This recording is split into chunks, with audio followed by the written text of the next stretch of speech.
Hi guys, welcome back to the Rad Hyrox podcast. We have Pelayo Menendez Fernandez on the podcast today, probably the longest name that I've actually been able to say as well. I'm quite proud of that. It's got a ring to it. Pelayo is an elite 15 athlete, and you probably know him really well from his amazing performance in Nice. He finished fourth at the World Champs in the Elite 15 race. And not only that, he also finished fourth in his age group in his mixed doubles race with his partner, Eleanor, is it? Yeah, perfect. Elena? Oh, I'm Yes, getting it exactly. there. He's an Ironman triathlete by background. He's a Hyrox USA ambassador. He's a coach at Pele Performance. And we're super excited to have you on the podcast. So thank you very much for joining us. Thank you so much for having me. I think it's a perfect introduction. I couldn't have say anything else. I Well usually get done. like tongue twisted on people's names. I still get tongue twisted, but we're fine No, once we get into it. you nailed it. Perfect. Oh, well, thank you so much for giving up your time to come on today. We really appreciate it. How is time for you at the moment? Have you finished the off season and are you back into work mode? It's been a little bit uncertain, honestly, because all the season majors has been released very late and very recently, and because I'm currently in the US, I'm just in the middle of a green card process, so I don't know when I can travel abroad because I'm not allowed to travel. Oh, Um, whoa, that's a bit of a so yeah, so there's a lot of uncertainty in my coming races because I don't know when I'm gonna be able to race outside the US. Hopefully, finger crossed. All these immigration processes are like a black box. You never know when they are gonna be approved. So hopefully it's approved by Hong Kong. What is 100% sure is that I'm not gonna be able to make it to Amsterdam because of that. Okay. So you've got to plan around that. Yeah, I mean, it is hard, isn't it? You don't have a definite date. It's just a bit of a wait and see, so it makes things a bit difficult. Yeah, no, it's very frustrating, but at the same time, it's like a long-term investment for us, like getting the permanent residency in the US that we have been pursuing for many years. Now we have the opportunity to finalize the process. And this is only the last step of the process where we are not allowed to travel. So I was lucky that it happened right after Nice, because otherwise I couldn't have gone to the World Championships. So I can't say it's about luck. I was lucky actually. yeah, blessing in disguise that it happened there. And I guess you might miss like the first major, but I guess a lot of people, it just depends. Like some people might miss it through injury or, job. Yeah, Like, so I guess at least if you can, what you're doing, you can tailor your training towards the next one but I yeah, mean, fingers crossed. I'm focusing on November to get my first peak of fitness. So hopefully I can race in Hong Kong. Otherwise, if I cannot travel, I will stay. I will keep racing in the US.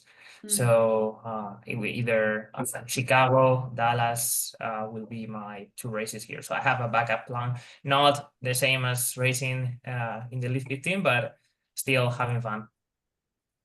Yeah, absolutely. And more race experience, isn't it? At least you can still keep getting some races under your Yeah. belt. Yeah, even if it's not the top ones that you want to. And did you have a bit of a niggle at the moment, a slight ankle thing? Did I see that right? Oh, I sprained my ankle in mid-July and had a second degree, almost third degree sprain. And it was very bad the first week, but I have to say, because this ankle, I had already sprained it like 15 years ago. The ligament was already broken, so it recovered very fast. And I came back to training and like very fast, faster than I would have expected. So I'm now training normally, just ramping up my fitness. So I'm in the right place. I think it was even like a good sign in terms of it forced me to take a little break, not too much, but after the World Championships, I like took a few weeks like off, not fully off, but I think I needed something a little bit more. So it was like a forced break, and now I'm ready to go back. I'm training like 100% normal now. Oh, perfect. At least it, yeah, recovered well. That's a good thing, but maybe did force you into a little bit more rest than you Yeah, first the wanted. same as with the immigration thing. It happened in the off season, which is kind of perfect timing, I would say. Yeah, for sure. And how come you moved to America then, taking it back, Pelayo? Like, was that with your background in triathlon, or is that something No, totally different? I'm civil engineer as a background. I did my PhD in Spain, and after I finished I worked all my life in coastal engineering, and I did my PhD and I got a job offer in California. Oh, wow. Back in 2019. So I took that offer and I crossed the world, and I lived in California for 3 years. I was working on the University of Santa Cruz. I'm still working at the University of Santa Cruz, but I'm now 100% remote. I work for Chicago, and I work basically in flood risk modeling.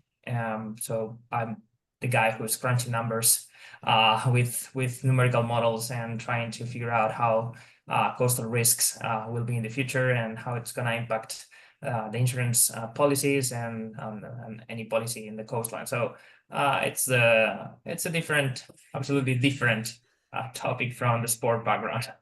Yeah, just a little bit. And do people that you Yeah. work with know what you do? Did they understand like how big a deal the World Champs was? And Honestly, I have these two worlds totally separated, so they have no idea that I do. They know that I do some sport, but they think that I just go running like any normal person. That's the only thing people know. Oh, it's so crazy, isn't it? It's so cool Yeah, though.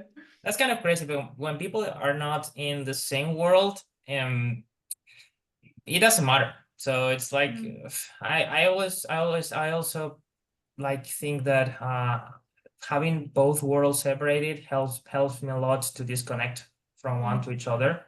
So when I work, I don't think about performing Hyrox and high level sport performance. When I go into Hyrox, I disconnect from my job. So that's pretty like balanced way of dealing with it. Yeah, a good way. Yeah, definitely. I think you need that time and that separation so that nothing is all consuming, isn't it?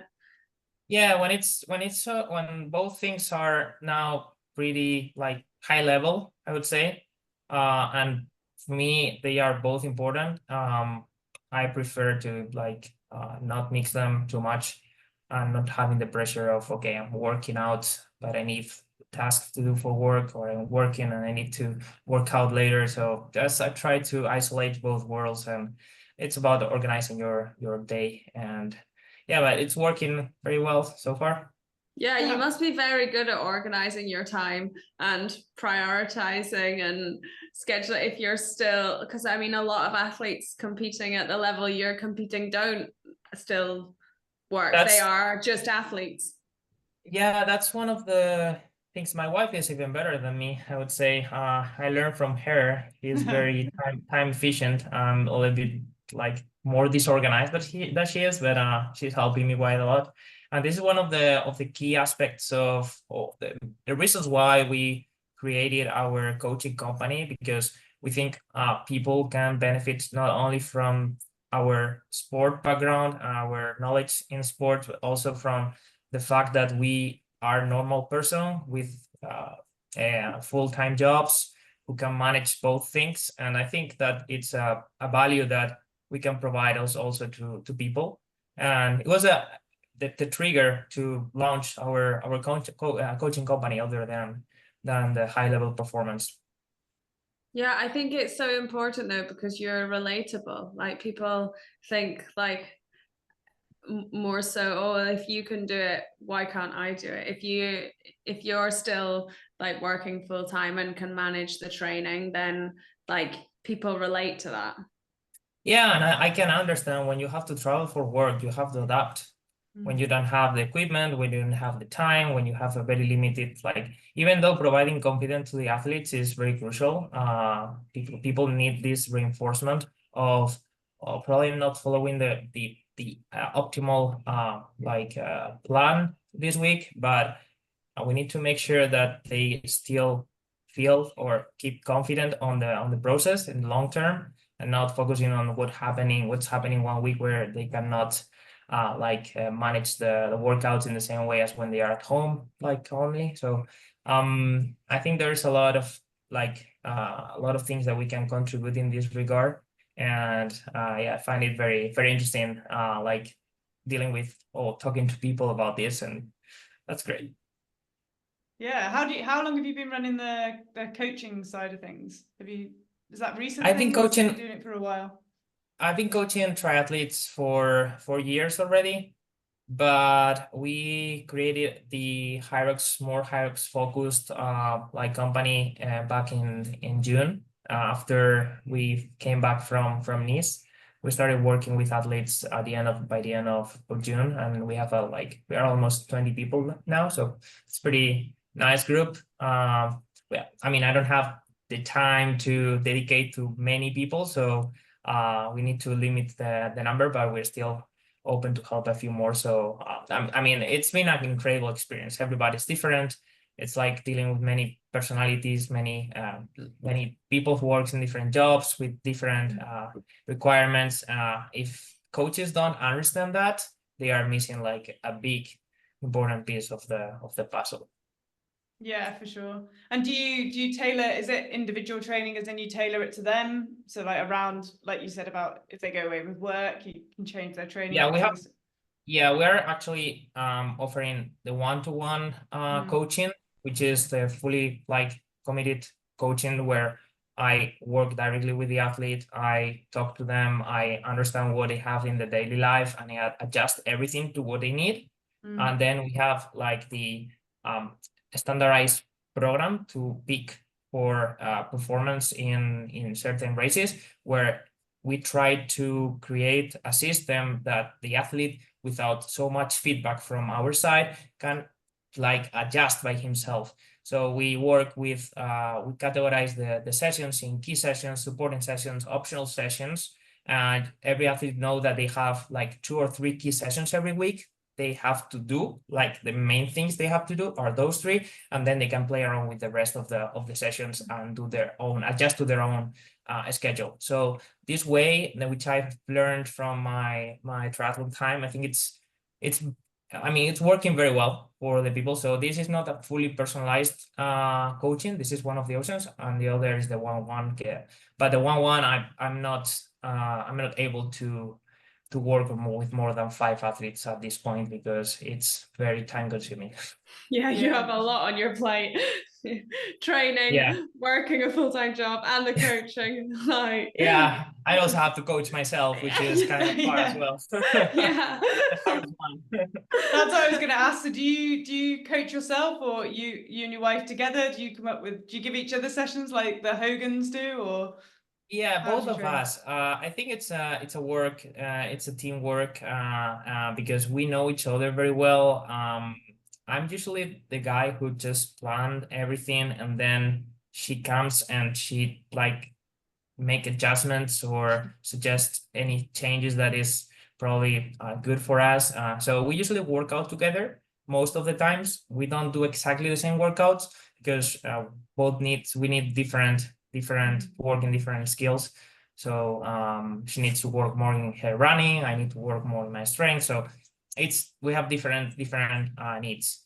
But yeah, we work very, very well together as a team. Yeah. Oh, cool. Love that. It's good to train with someone. We train together, so we don't always do the same thing, but we also always train together. Yeah, and here in Chicago, we have an incredible Hyrox community. We have a run club every Friday morning. So particularly in the summer, we are up to 50-60 people running in the track, which is super fun. So Friday's run club workout is for me, it's the key session of the week. And I was going to ask then, for our listeners, you mentioned when you do the training program that's more for everyone, that you like to do key sessions. Is there 3 key sessions that you think are good for someone training for Hyrox that you would share with our listeners? It doesn't have to be specific, but Yeah, general yeah. session? So key sessions will change depending on the athlete. So there's athletes who has most of the athletes, I would say, that come into Hyrox have a lack of endurance background, and Hyrox, and this is one of the main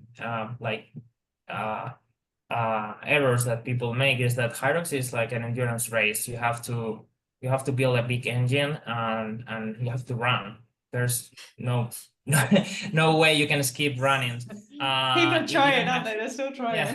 Yeah. So yeah, for example, a key session that I like to prescribe within the specific phase, race specific phase, it depends on how far we are from the key races of the season, would be like a lactate cleaning session for example, let's say we do 5 by 5 minutes in a fartlek mode. Within each of the 5 minutes, we do the first minute at VO2 max and the 4 minutes below sub threshold, just sub threshold, trying to go as close as possible to LT2, to the second lactate threshold, so that you can teach your body how to clean this lactate that you produce during the VO2 max portion before. They are hard sessions. They are super hard, so it's not easy to do them.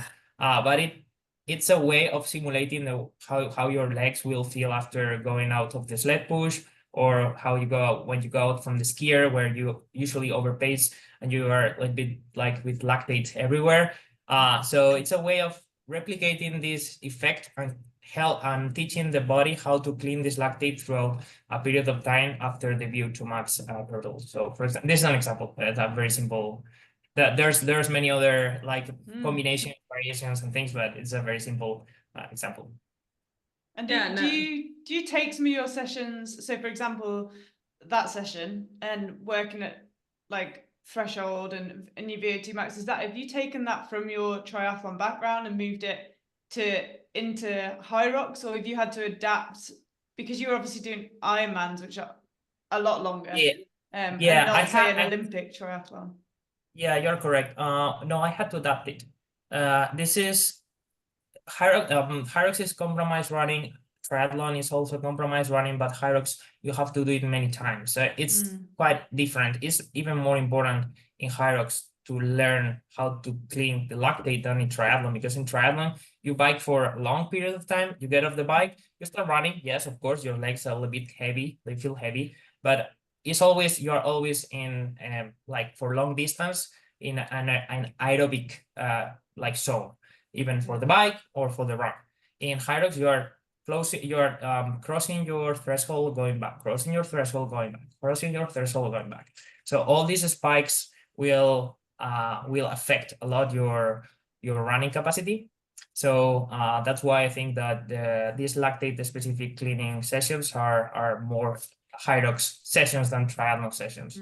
So yes, the working strategies are changing, has been changing from triathlon. Yeah, I don't prescribe these sessions to long distance triathletes.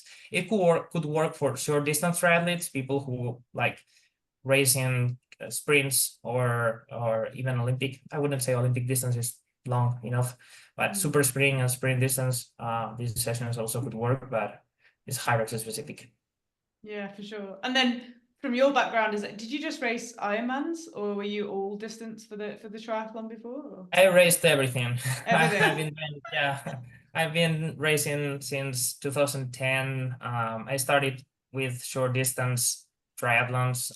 I used to, when I was young, I mean, I'm not very old, but I started racing back when I was 20 years old, and I'm 34 now. And the first 6 years I remember racing when I was at the university. I was racing every single weekend. Every weekend. I had races every weekend. I was always cross country, then all the duathlons, then the triathlons, then again cross country. So all the season. I had 5 years, consecutive 5 years competing every single weekend. I know it's not ideal, and of course it's something I would not be able to do now. I would not recover, but I learned so much from these 5 years racing short distance that I think this is the key aspect of being able to move into a new sport And even though you are new, you can perform. You know how to race. You know how to compete. And this is an edge I think I have. I'm not the most talented athlete. I'm not the fastest runner. I'm not the fastest, strongest person. But I think I have a very analytical way to approach the races. And I study a lot the conditions. I study a lot the different scenarios that could happen throughout the race. And I'm able to perform at, I would say, my 100% almost every race. And sometimes it's enough, sometimes it's not, but because if you perform at 100%, you can't do anything else besides waiting what the others are doing. Yeah, no, it's really interesting. So do you think I don't want to word this wrong, do you think the amount of like racing and in those race conditions you've been has helped like mentally with your race preparation? Do you think it's like more of a mental edge? It's confident. I feel very confident in the start line, and everything, all the feelings are familiar, very familiar. And I think I've been in so many different situations in races that I don't care if like I lose a shoe in the second lap, if I fall in the start, like it happened in the European Championships. I think it happened many times in many other races. So it's about, I think it's experience is not everything, but it's a big, like, valuable thing that fortunately I have for everything I did in the past, and I think it's paying off now. Yes. Yeah, absolutely. I did something like that. I mean, we did a podcast with a girl called Becky Skelton, who's a downhill mountain bike racer, and she kind of was like, oh, getting in the start line, like on the start line when you're not just you against the clock staring down this track that's like mental. It's like a different atmosphere, but she didn't feel as much pressure. It's like taking your experiences and, like you've said, with triathlon, and I guess for Hyrox, you haven't got so much that could go wrong. You know, you don't have a bike where you could get a puncture or a mechanical or something like that. You just, I don't know. Yeah. You don't have to get so much organized at the beginning, do you? You don't have to do all your drop bags and all your... I have to say, I also made a lot of mistakes in Hyrox. I just tried different things that I was not sure if they would work, and it also helped me to make decisions in the coming races. I think I wouldn't have performed how I did in the World Championships if I had not raced in Washington, the race I had. So I went to the Washington Major with the goal of trying a new strategy that I almost knew that it wouldn't work, but I wanted to take a risk. I didn't have anything to lose. And it helped me to decide how to race in the World Championship. So I think I take many things from the victories, but more things from the races that don't go as planned. And this is something that everybody, instead of getting frustrated for the outcome, you should be happy because you have been exposed to a situation where you can get the most out of it. When everything goes well, it's difficult to like go back and say, okay, where should I improve? What I did wrong? There's always things you've done wrong, but it's difficult to like think in a bad way. When you have done a performance you didn't like, you can just if you're analytical, you can, instead of like being frustrated, I think you can just get a big benefit from it. Yeah, it's very true. Yeah, you can learn. Sorry, I cut you off there. No, you can learn a lot from the races that don't go to plan fully, and you can then work on that 100%. But we have to talk about Nice, I think, because it was an incredible performance. How did you feel the race was going from the beginning? Because I know the conditions were very warm, weren't they? For what that seems to be what came from everyone saying it was a very hot race. Yeah, it was hot and humid, and we were able to test the sleds 3 hours before the race. And I remember when we tried the sled pull, we just removed a plate because I thought it was wrong. It was okay. I think they put one more plate, and then I told Jonathan Wynn, it was like, can you try this one? Let me know if it feels. Then I don't know, you have to remove another one. It was like, okay. And it ended up okay. No, you have to put back the 2 plates, and I was like, oh, it's gonna be very heavy.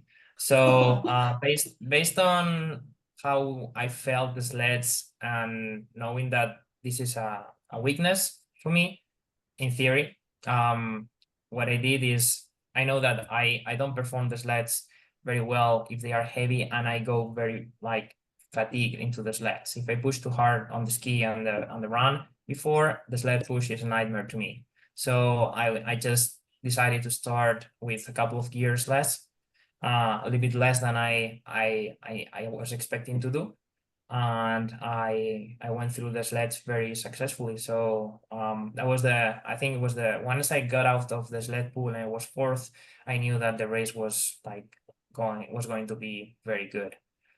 Because my strength within the race is from the sled pull to the wall balls, more or less. This is the strongest part. So I honestly thought that I would be a little bit farther after the sled pull, and I was mentally ready to accept that I had to come from behind, but it didn't happen. So I saw myself fourth after the sled pull, and it was a surprise. Yeah, from there it was like suffering, grinding, and keeping the same level of effort, a little bit more maybe, and fighting against me, because I was by myself all the race basically. Yeah, but it takes like the race experience and your mentality to not go out too hot and to be able to hold back and actually execute that plan, because it's quite difficult, I guess, to watch everyone go.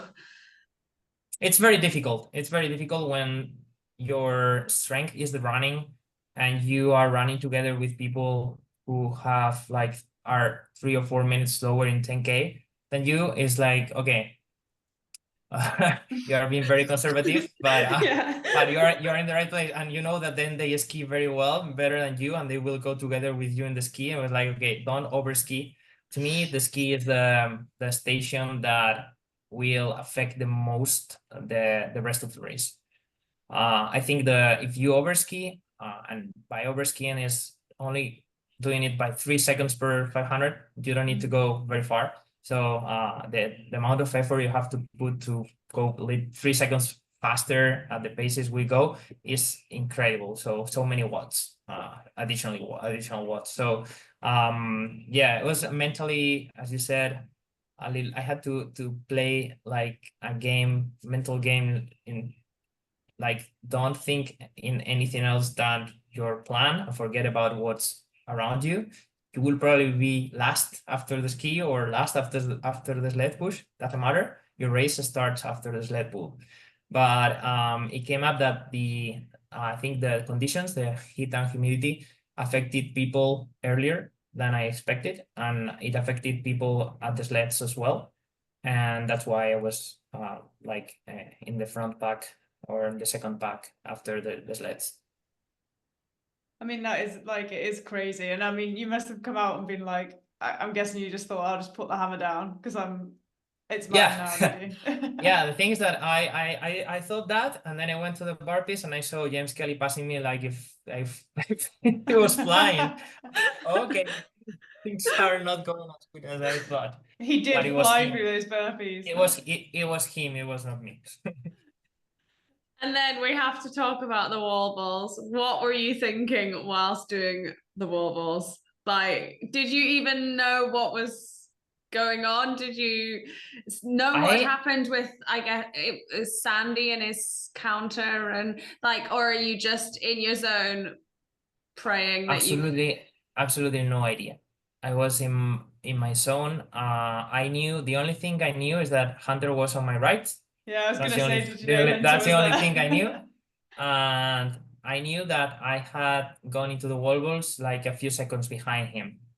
But being the wall balls one of my weakest stations, and what I decided, and wall balls are very stressful also. So if you start looking at other people's, and we had the screens where we could see the shots from the other guys.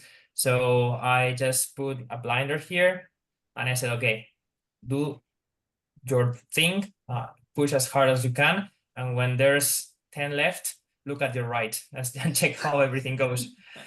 So when I think I dropped the ball at 96 wall balls. I was just very done. I couldn't, and I checked to my right and I saw Hunter's was 92. And it was, oh fuck, I gotta grab the wall ball again. It was then when I said, okay, yeah, no, I have to keep going. But I didn't know how Hunter was doing until 4 wall balls left. Wow, I mean, 96 unbroken. That's No. unreal. No. I broke. I did my breaks. I did as better as possible. Oh, but you just didn't look until it went to 96.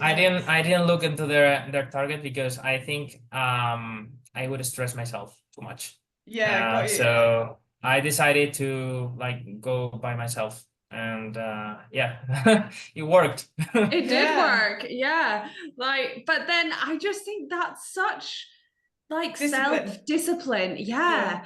I don't know if I would be able to not look. Do you know, like, I think I do that.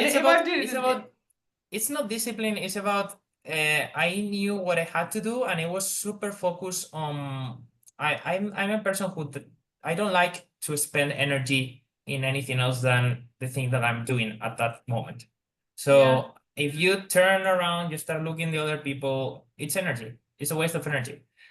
The same thing happened to me with the watch. I don't wear a watch while racing. I don't like to check how my times are going, how if my burpees were 30 seconds or 20 seconds faster or slower. I don't care. What I care is about the next running. So I put all my energy in what is happening at that moment. And I think if it's a race where you're playing for winning and you are good enough to manage your effort according to what others are doing, that's fine that you just play a little bit. I was in that situation many times in other sports, but in this case, I know that we are all in a level that we are so close that any like little energy, additional energy, you will need it. So I decided to, okay, the best execution you can do, the best thing you can do is that performing at your 100%. Your 100% is focusing on what you are doing, only you, and forget about anybody else. Yeah, so that's that's my approach.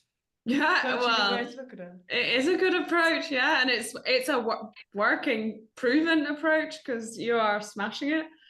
Yeah, I know it's I mean, and it's difficult because the 5,000 people, spectators cheering there, the vibes were incredible. The environment was incredible, and it's difficult to say, okay, I'm gonna forget about anything around me. I'm gonna be in my zone for 1 hour, and and then I will enjoy. But for 1 hour, it's what I have to do. I'm not. I mean, I saw I watched the live stream after, and I saw like Sandy and Alex cheering people, and it was like, I don't know how they are able to do that.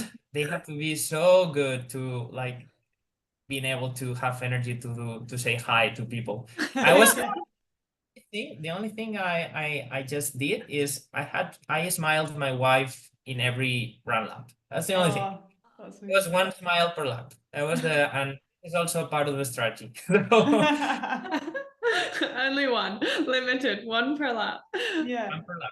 I mean, you seem like, and I guess you are by nature a very analytical, strategic guy, but you say you run your race on like feel. I'm guessing you've run so much so you know what kind of what pace it feels like. Because for you to start and say at the beginning of the race you're gonna like hold it back a little bit, like you obviously knew how to moderate your pace and how that would feel.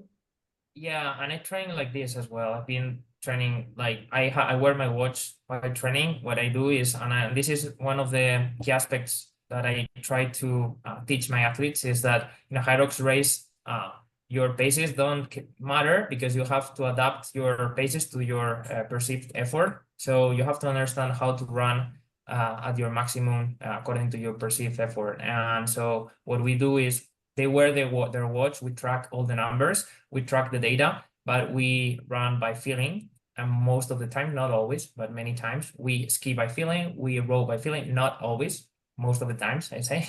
I insist. And then we check the data and calibrate. See, okay, you thought you were running at threshold and you were running at VO2 max. You need to change this. We are like, there's a not a match between the perceived effort, and then we adjust, and the next session is always better. So learn by experience. I think it's very important. And in the race, as I said, you have to after every station you will feel different. You won't be running the same after each station. You have to understand your body. You have to understand how you will be able to be at your maximum effort, a sustainable effort. So I need that, and the watch is not going to tell you that. Yeah, and I think like it's such a awesome thing to hear from someone that's so high up, because I think a lot of the time, and I don't know whether it's like looking at like Instagram and stuff, and everyone's using figures and numbers, and you know, everyone's got everything to tell them about sleeping and when they do this and when they do that, and a lot of people live by like watches or apps telling them what to do. But it's quite nice to hear that you're talking about feel, because at the end of the day, you get into that, you know, that arena, or you get into that conference center, and there's no GPS. There's, you know, Exactly. and your race plan can always change, and then I'm the most analytical person, and I like the numbers and I analyze everything. But when you are racing, you need to understand how your body is behaving. So that's part of the analytical process, I would say. Yeah, definitely. I just need to ask, this is slightly off topic, what was your favorite discipline in the triathlon? Was it the running? Running, yeah. Just checking. I was not a good swimmer. I survived. I mean, I was not a bad swimmer. In triathlon, I was always an amateur triathlete, like a normal amateur normal. I mean, I qualified for World Championships. I have very decent times in Ironman, but nothing close to a professional level. So running was like the only of the three sports where I could be closer to the professional athlete's time. Bike, I didn't train that many hours. The bike is a sport which the more hours you put on the bike, the more you will improve. It's not the same with the swim. It's not the same with the run, which of course the volume counts, but it's not unlimited. It's limited. But the bike is like, you can bike, if you bike 20 hours a week, you will be faster than if you bike 10 hours a week. And I didn't have, so I had a limitation there. Yeah, fair. And do you think your background in triathlon, and I mean, because you did race Ironmans, which is such a long endurance and such a arduous race I mean, it's arduous just to complete an Ironman, let alone to race it. Do you think that's helped your Hyrox? Like, Ironman, I don't have like huge experience in Ironman. I only did 2 of them. I raced many half Ironmans, and I decided to try the full distance in 2022. So it was, or I had been doing triathlon for 12 years already when I did my first. And what I realized, it helps, but Ironman is more like I would say a nutrition and mental game than like a pure competition. It's more like holding a pace very comfortable for many hours. I didn't enjoy that much racing Ironman. Everything had to look easy, and everything looks easy. Everything looks slow until start feeling not easy at all. But you're still going slow, or you're still going slower. So the 2 marathons I did, and they were the only marathons. I've never run a marathon, honestly. Only the 2 in the Ironman. Were a nightmare. Were so hard. But what were they? Because you're gonna say something ridiculous. I know you are. Yeah, well, the first Ironman was 3:01, the marathon, but in an Ironman. Putting that into the context of the race, I was pacing for 240, 242, 244, the first 10K. And it was I was just at first aerobic threshold. So it was my aerobic threshold, but I was not muscularly ready for the 42K, and I started cramping. So from kilometer 12 kilometers in, I cramped my both hamstrings. And since then, I just walk, run till the end. So it was, I walked all the 8 stations. I jogged between the 8 stations. So it was not a fun 3-hour time. So I had 2 hours of suffering too much, Oh fighting no. with the cramps. I had to drink, I don't know how many pickle juices I had to drink that day. It was horrible. I hate pickle juice, and but Does it I work had for to drink. cramp? Everyone says it works for cramp. Yeah, it works, but it doesn't work. I thought I would use it like the last 3-4K, but I would Not for 2 expect to use it for hours. 30K, 30 kilometers to go. Oh, it was too brutal. far. So it worked for a couple of kilometers, and afterwards it came back. So that's why I had to keep drinking pickle juice Oh, to brutal. survive.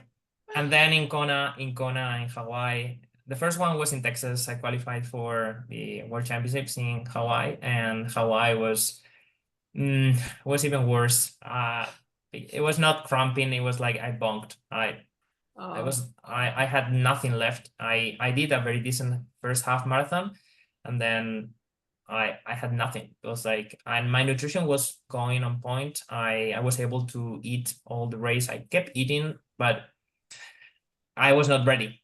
I think I was not ready. So my marathon went to 3 hours 10 minutes that day, and I survived. I walked a lot that day. It was like short-term goals, like go to the next light post in the highway, and then walk again, and like was it as very hot as short. they say it is? It was It's it was so hot. very hot, Yeah. very hot, and you run in the middle of a highway, which Yeah. is a super dark pavement with the sun at 1 p.m., 2 p.m. When it's the hottest, and there's no shades. That you have to go like exposed to the sun the entire marathon. And I think it's that's the biggest difference of Hawaii compared to other races. The And you heat. must have gone to Nice and been like, this is a breeze. Nice was. I've got everyone's I mean, complaining about the heat. You're like, I've done a bloody marathon in a way. exactly, and it's only 1 hour, so it's Yeah. It's over so quickly. it's And so you didn't quickly. need pickle juice. I was 3 hours 3 hours and 10 minutes in the heat in Kona, like crying to survive.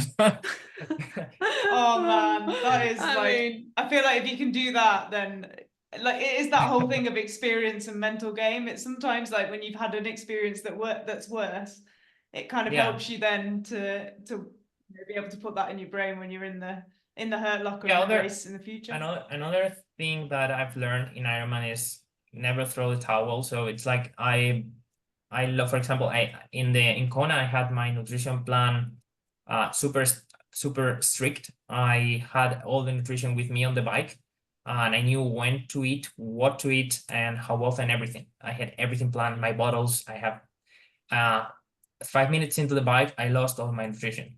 And I had to adapt a little bit. Okay, So yeah.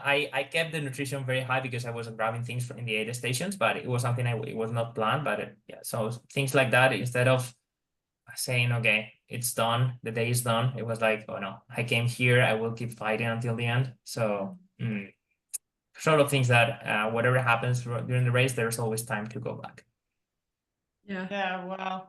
I mean, yeah, all those kind of things just add, don't they, to your experience? Yeah, a little bit. Yeah, everything that. What do you think, like Hyrox compared to if you were training for a running race? Like, do you think the training for Hyrox running is most similar to training for a 10K or a half marathon or a marathon? I would say that's a good question. I don't find any equivalent way of training compared to the running itself. I think it's closer to the way I trained for sprint duathlons. Yeah, during Okay. my duathlon season, I had like a lot of short transition like workouts where I switched between the bike and runs, and it was very similar. Everything very explosive, short, and kind of lactic cleaning. I think it's closer to duathlon races than any running. Running is not. I mean, it's you can run a 5K over your threshold. You can run a 10K over your threshold. Yeah. Your Hyrox running is below threshold. Hyrox running is closer. My Hyrox running is closer to my marathon pace than yes, it's between the half marathon and marathon pace. Yeah, that's interesting, isn't it? Yeah, I just think it's still like, I don't know, people are kind of still working out how to train for Hyrox, I guess, and what it's most similar to. You know, it's so new still. It's like, I think every year people kind of think of new ways or things it's similar to. And I know there's a lot of people saying, obviously, they're, like you say, they come into it and they're not very good at running, so they try and work on their running. And I've seen people say like, oh, well, I'll try and do a 10K plan alongside. And it's just like, yeah, getting a different perspective as to, like you say, well, you would run a 10K faster because it's yeah, you have for Hyrox, I think there's so many variables, there's so many things that you have to be very specific. You have to be very specific. So what do you need in terms of strength? You need to move heavy stuff, which is not super heavy, as fast as possible, and not compromising your running. And you need to do it in a fatigue way. So lifting heavy is important, yes. It will like decide who is gonna be good in Hyrox or not. No, not at all. You go into the sled fresh, anybody can move a sled. You go into the sled after running 4 minutes or doing a 4-minute threshold exercise, and different people will push the sled in different ways. And you will be surprised how initially weakest people can be at the same level of stronger people, because like they can work when your heart rate is over threshold, they can work at very close intensity to their maximum than other people who have a more like a higher ceiling. So it's a game of compromise running, compromise strength, and you have to be very specific in training. You have to get used to it. yeah. So to taking it back, Pelayo, when did you find Hyrox? Like, where was the transition from you doing triathlons and Ironmans and, you know, lots of running to finding Hyrox and giving it a go for the first time? Yeah, it was in 2022, right after Kona, when I came back from Hawaii. Good thought. I'm not doing that again. And having this dark experience in the Queen K in the highway, I knew that my daily life didn't match my lifestyle didn't match I didn't enjoy the 6 hours rides. Going for a ride workout that it was 5 hours long it was like mentally very tough to me, and it didn't allow me to do anything else other than working out. So I didn't have time, so I decided to change my mind. I hadn't heard about Hyrox before, and what I decided is, because I live in Chicago and Chicago has a huge running community, I said, okay, let's become a runner and train for the Chicago Marathon. So I wanted to race. It was in October 2022, they opened the registration for the Chicago Marathon the following year. So I wanted to train for the Chicago Marathon with a big group here and changing a little bit my mind, because if you focus on running with 6-7 hours a week, you're done.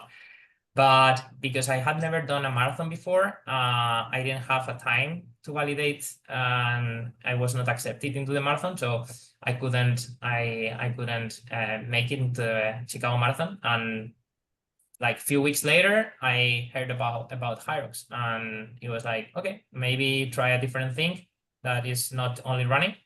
And if I had been accepted in the marathon, maybe I wouldn't be doing Hyrox now. That's crazy, isn't it? Sliding doors. That's yeah. How things happened is incredible. How the small details will determine your future. Yeah. Yeah, it was a random email we received from a swimming group in Chicago, which said that they were going to partner with a company, with a sport. It was called Hyrox, to do like a partnership training program throughout the winter. And it was offered by Mark and Lauren. You know, we probably know them, Mark and Lauren, the US power couple, the Hyrox power couple. And they were going to coach us for the Hyrox Chicago for free if we registered for Hyrox Chicago. And we signed up and we started training. We liked the balance between the strength and the running. I was not very like into the strength portion of that, but I knew that it was not purely strength, so it could be like very beneficial. I found very similarities with what I said before with the duathlon. So I said, okay, maybe I could be like pretty decent in this sport. So we gave a try and it worked. It definitely would. Oh, I love that.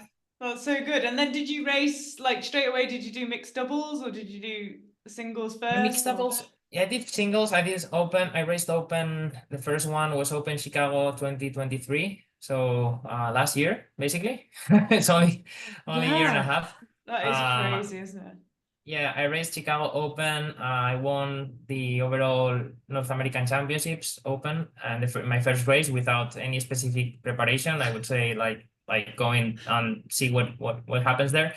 And I thought I was ready to try the pro division, and so I signed up for Houston 2 weeks later in the pro field.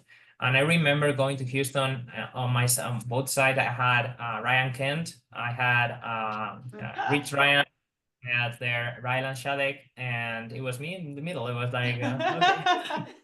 Let's see. I went into the sled pool, and I liked so much the sled pool that I decided to stay for 10 minutes. Stay there for a bit longer.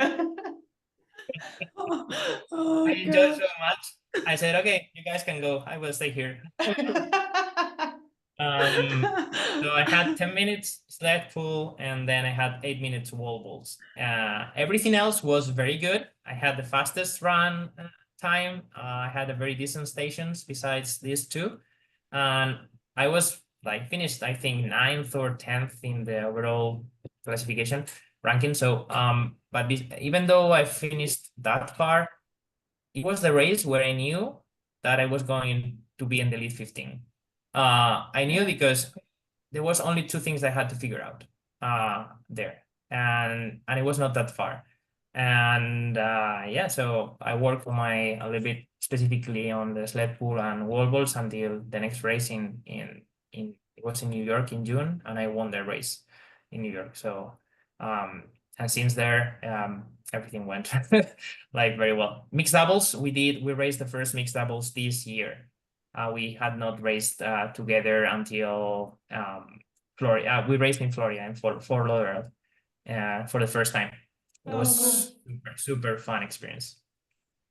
Did you enjoy the race? Yeah, like, I mean, it's so different doing it together than on your own. Like, did you? It's a lot of pressure. Yeah, I don't know. Do you maybe you don't have a preference, but they are two very different races, aren't they? Absolutely.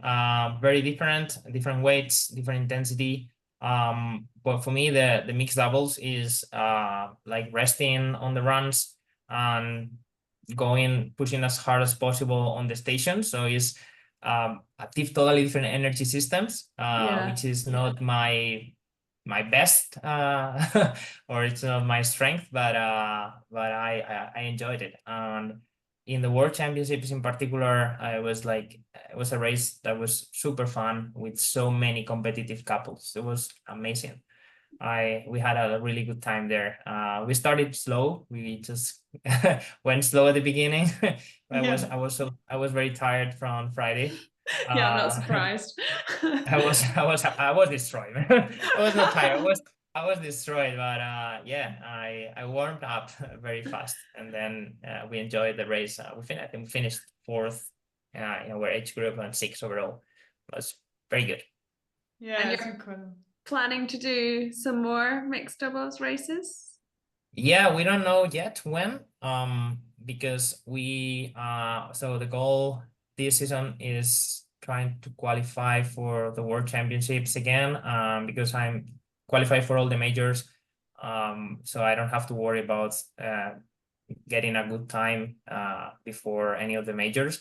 I have the what I said before, that I don't know when I can leave the US. So hopefully, finger crossed, I can go to Hong Kong. If I can't go to Hong Kong, it has to be Vegas. So if I qualify in Vegas, or if I qualify in Glasgow, yeah, I think we are gonna do another mixed doubles. But she will focus as well in individual division. So she will be racing pro division this year, and see how she can do it. I think she's, yeah, I think she has a huge I mean, I'm sure she has a huge potential if she's consistent with her runs. But yeah, we'll see. She will do her first pro race in Chicago in November. Awesome. Amazing. Oh, an Yeah. exciting season ahead then. Yeah, of course. I'm very excited for her season. I just as much as I'm for mine, it's like, okay, let's see where you can go. That's so exciting. She couldn't train very well last season because she was injured most of the time, and she couldn't run. So that was like difficult to manage. But this year seems like she's on point. Awesome. Yeah, amazing. And nice you can do it together and support each other. It's good. Yeah, of course, that's the best thing. Yeah. Well, before we talk for hours and hours, that's probably a good point to go on to the cheeky insights, if that's okay. We've got 8 questions for you. If you don't mind, we usually say it's a quick fire round, but it never really happens. So feel free to give as much or as little information as you like. We don't mind. Okay. First question for you is, what shoes do you wear to race Hyrox? What? Sorry? What shoes, what trainers? Oh, I wear now I'm wearing Mizuno Wave Rebellion Pro 2. Nice. And that's just your race shoe, or do you train in that as well? No, that's my race shoe. I only use them for racing. Yeah. Good. Like that one. We've not had that before. Next up is, which has been your favorite Hyrox venue to take part in? In terms of course layout, Chicago. Okay. In terms of the environment and the vibes, Nice. Yeah. Can't beat the vibes there in the World Champs for sure. Yeah.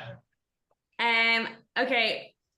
Which is your favorite Hyrox station and why? And you're not allowed to say running.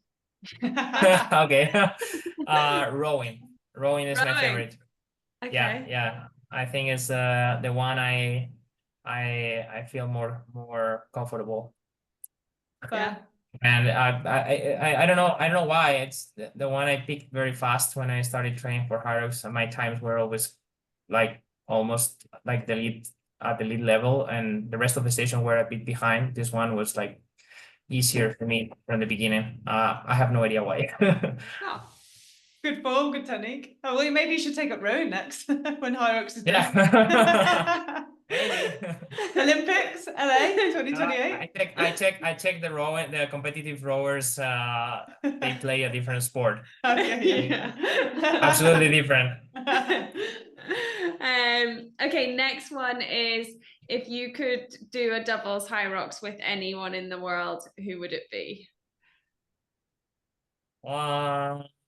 So besides my current doubles partners, for Elena for the mix and Rich Ryan for the men's doubles, I would like to do like a doubles race with I mean, I think I'm gonna do it with Emilio Martin. He's former duathlon world champion, and he's from Spain. He was 2 times duathlon world champion. He is retired from duathlon now, and he started doing Hyrox. So we have plans together. Maybe we try once, and it would be, he was when I was racing as an amateur all my life, I saw him winning world championships and European championships. He was like like God for me. And now he's in Hyrox, and he's like, wow, I would like to do a doubles with you. And yeah, Emilia. Oh, amazing. That'd That's be gonna so be cool. Yeah. Yeah, I would a dream. That would be a dream. Yeah. I That's mean, gonna be God, a fast yeah, running split, isn't it? We are gonna do it. We still Yeah. don't know because I live here, he lives in Spain, so we need to adjust our schedule, our travel schedule. So, but at some point we are gonna do it. Amazing, love that. Can't wait. Yeah, good answer.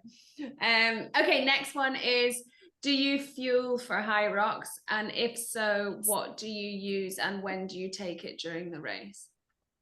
No, nothing. During the race, I drink water. Okay. I drink water. That's the only thing. Is I there don't need. anything you have just before the race or like 30 minutes Yeah, before? I take a gel, a caffeine gel, 15 minutes before the race, and that's all. Yeah, if you've done a good carb loading, 44 hours, 48 hours before the race, and for 1 hour race, you don't need to fuel. And is it easy enough for you to take the water on? Do you get a table in the elite? In the Elite 15 races, we have our own table and we can bring our own stuff. So yes, we are lucky that we can. I usually bring two. In the World Championships, I had 3 bottles. So I used 3 bottles. I pick the bottle every 2 stations. Okay. And I pick the bottle, I run with it, I drink it, and then I throw it to the trash can. So Yeah. So 3 different bottles I used. Oh, good to know. But just water, just water. That's the only thing Yeah. that my body asks for Not during pickle the juice. race. No pickle juice. Nothing. I don't wanna. That's why I quit for an Ironman. Okay, next one is, what's your favorite type of training session for Hyrox? I like the long endurance Hyrox workouts where grind stuff where for 60 to 90 minutes, like repeating like a sequence of 5-7 movements, constantly getting into the zone, into this threshold, sub-threshold level, and holding it for an hour. That's a grindy thing, but it's super satisfying. I like those sort of workouts. I don't care which movements I put on there. And they don't have to be like Hyrox movement. They could be like any accessory movements. But I like this. This is our Saturday. Usually our Saturday workout. Yeah, get in the zone and then you feel super pleased and chuffed when you've done it. Exactly. Yeah. Okay, next one is, why should someone sign up for their first Hyrox? Wow. I would say, I mean, it will definitely change people's life. And I wouldn't say that from other sports. This is something that you get into it, you try for the first time, and you stay. It's very difficult to find someone who did his first Hyrox and don't want to do it again. It's like, and also it's lifestyle. It's very like complete way of training. So you work out all your body, you will feel fit, you will look good, and it will make you feel good. It's not time consuming, and the races, the environment of the races is amazing. As a spectator, you can support your athletes very close. You can walk around, stay close to them. It's very spectator friendly. I think I think everything. There's no one specific aspect that will stand out. It's like everything, which will catch people. Yeah, absolutely. I really agree. And especially like the spectating and being able to see someone multiple times, as opposed to like doing a marathon or an Ironman and your family's trying to run from one end to the other exactly. and catch you at different points, and then they always miss you go by anyway. They and see it's you two or three times in one day. It was like, and it's all. Yeah, exactly. And last question, is there anyone that you would love to see on our podcast, or a type of person or someone from a certain industry that you would like us to speak to regarding Hyrox? it would be great to have some ex-professional athletes from other sports, people who has been in a super high level in other sports and now that are doing Hyrox.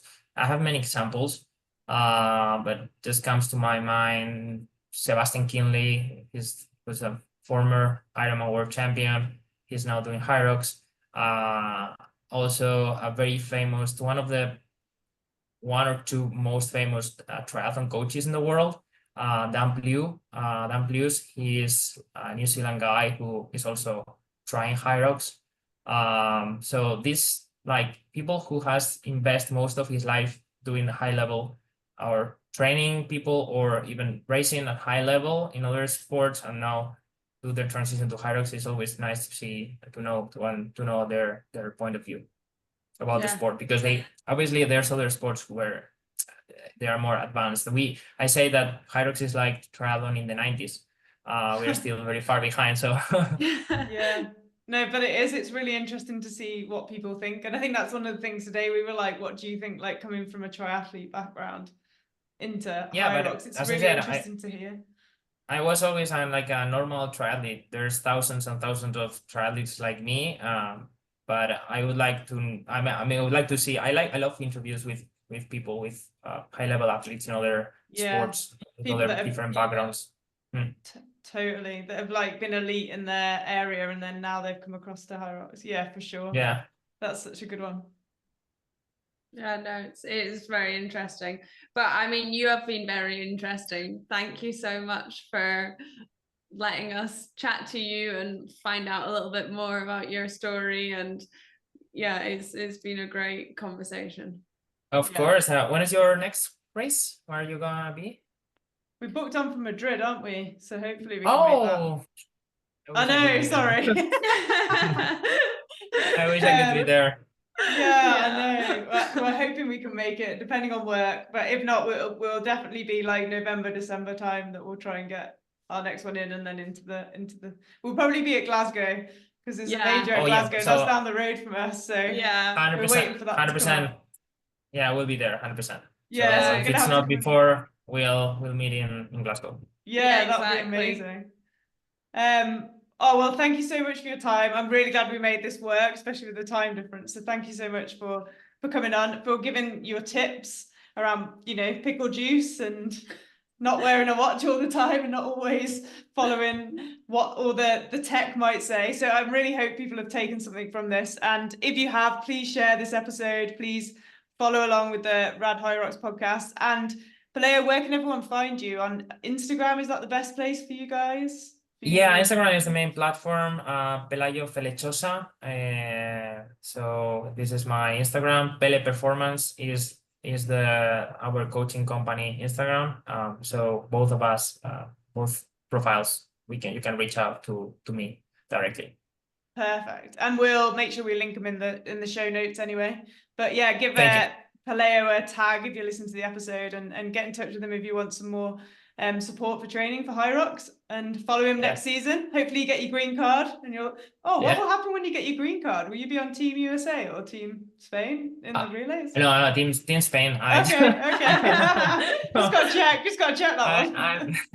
No, I will be allowed to live in the US with no longer having to apply for other permanent temporal visa. So no. Okay, but it still means that okay. They're not going to try and poach you. Yeah. All right, Thank you so much. Thank you guys, and we'll see you on the next episode. Thank you.